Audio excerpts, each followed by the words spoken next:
यहाँ पर बात करेंगे तो हम बात करेंगे मॉड्यूल टेस्टिंग की। तो जैसे हमने क्या करा, सॉफ्टवेयर को पहले मॉड्यूल्स में डिवाइड किया, फिर जैसे जैसे हमने मॉड्यूल्स को बनाया वैसे वैसे हमने क्या करते चले गए, उनकी टेस्टिंग करते चले गए। तो जब मॉड्यूल्स की टेस्टिंग होती है तो हम उसको यूनिट टेस्टिंग बोलते हैं। इसका फायदा क्या है कि इसको जो है, जब हमारी चीज हमने बनाई, छोटा सा मॉड्यूल हमने बनाकर तैयार किया, तभी हमने टेस्टिंग कर ली, तो हैंड टू हैंड बहुत सारी चीजें हमको, बहुत सारी गलतियां, बहुत सारी मिस्टेक्स हमको वहीं पर दिख जाते हैं, वहीं पे पता लग जाते हैं और उनको हैंड टू हैंड सही भी कर देते हैं। तो वो जो मिस्टेक्स हैं, वो एरर है, वो आगे तक नहीं जाती हैं, वहीं के वहीं पे हम उनको सही कर लेते हैं। तो डेवलपर जो होता है वो खुद ही इनको यूनिट टेस्टिंग को परफॉर्म करता है।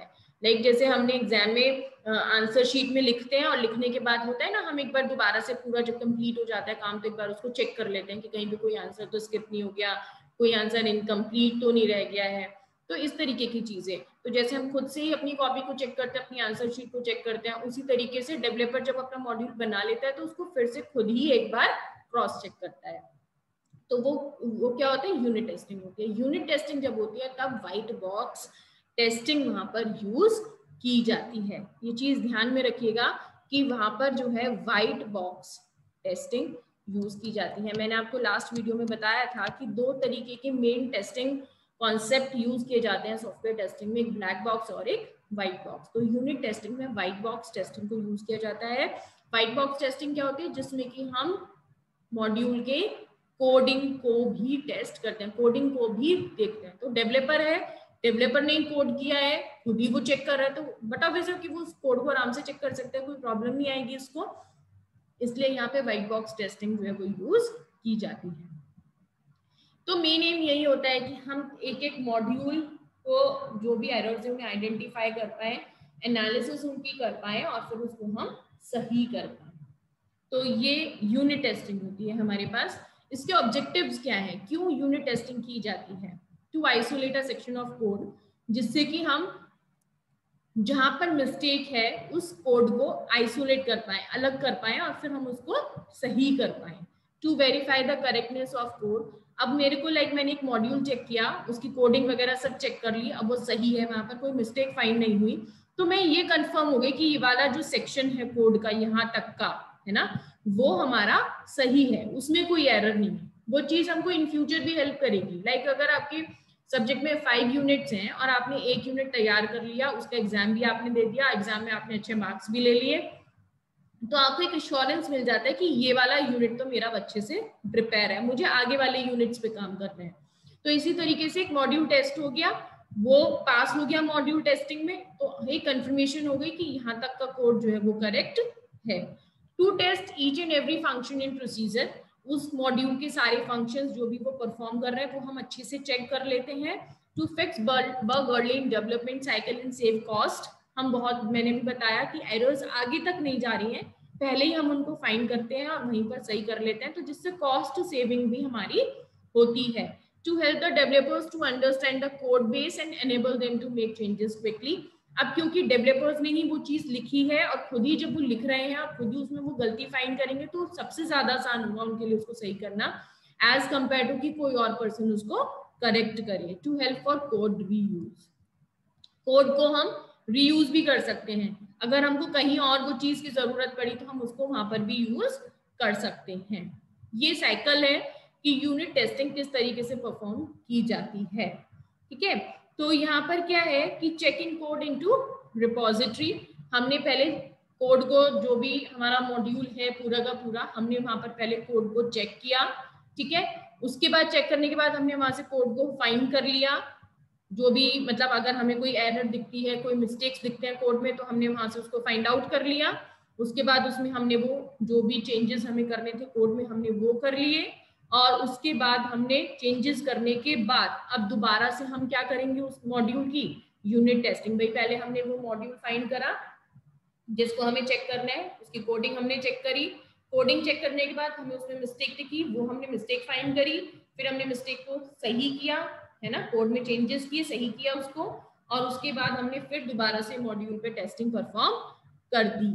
ठीक है, और उसके बाद हमने जो है जो भी हमारे एरर्स थे, जो भी चीजें थी, उनको हमने सही किया, और उसके बाद हमने फिर से टेस्टिंग करी और उसके बाद फिर से हमने दोबारा से एक बार कोड को फिर से रिव्यू किया। अब की बार अगर हमें फिर दोबारा से अगर कोई मिस्टेक हमको मिली तो हमने जो है वो कोड उठाया, उसमें से वो मिस्टेक हमने ढूंढी और उसको फिर से हमने कोड में चेंजेस किए मिस्टेक को सही करने के लिए।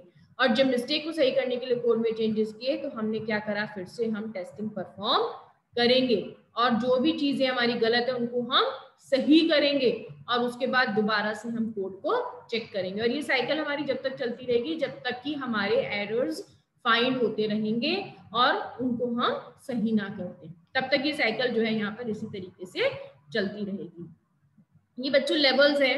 तो यूनिट टेस्टिंग जो है वो वेरी इनिशियल लेवल है। सबसे पहले अगर किसी भी कोड प्रोडक्ट में कोई टेस्टिंग की जाती है तो वो यूनिट टेस्टिंग की जाती है। तो ये लेवल्स दिखाए हुए हैं। तो यूनिट टेस्टिंग जो है वो फर्स्ट लेवल पर लाई करती है। यूनिट टेस्टिंग के कुछ टेक्निक्स हैं। तो ब्लैक बॉक्स टेस्टिंग हो सकती है, व्हाइट बॉक्स हो सकती है या फिर ग्रे टेस्टिंग हो सकती है। तो ब्लैक बॉक्स तो यही होती है कि जो सिर्फ आपके इनपुट, आउटपुट और इंटरफेस को देखती है। अगर मैं यूनिट टेस्टिंग में बात करती हूँ ब्लैक बॉक्स को यूज करने की, तो वो आपके इनपुट और आउटपुट को ही देखते हैं कि क्या इनपुट हमने दिया और उसके रिगार्डिंग क्या आउटपुट हमको मिला। लेकिन अगर मैं व्हाइट बॉक्स की बात करती हूँ तो वो आपके सारे फंक्शंस जो है मॉड्यूल्स के उनको टेस्ट करेगा, पूरा कोडिंग अंदर तक जाएगा, एकदम फंक्शनैलिटी वगैरह सब चीजें चेक करेगा व्हाइट बॉक्स।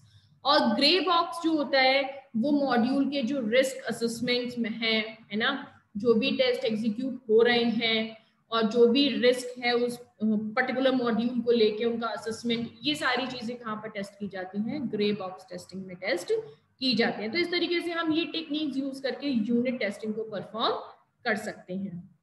ये कुछ टूल है, जैसे कि मैंने आपको बताया था कि पहले वीडियो में से कि टेस्टिंग के लिए कुछ ऑटोमेटेड टूल्स अवेलेबल है मार्केट में आजकल। तो ये कुछ टूल्स के नेम हैं जिनको यूज करके हम यूनिट टेस्टिंग को परफॉर्म कर सकते हैं। JTest, JUnit, NUnit, EMMA, PHP unit, इस तरीके से।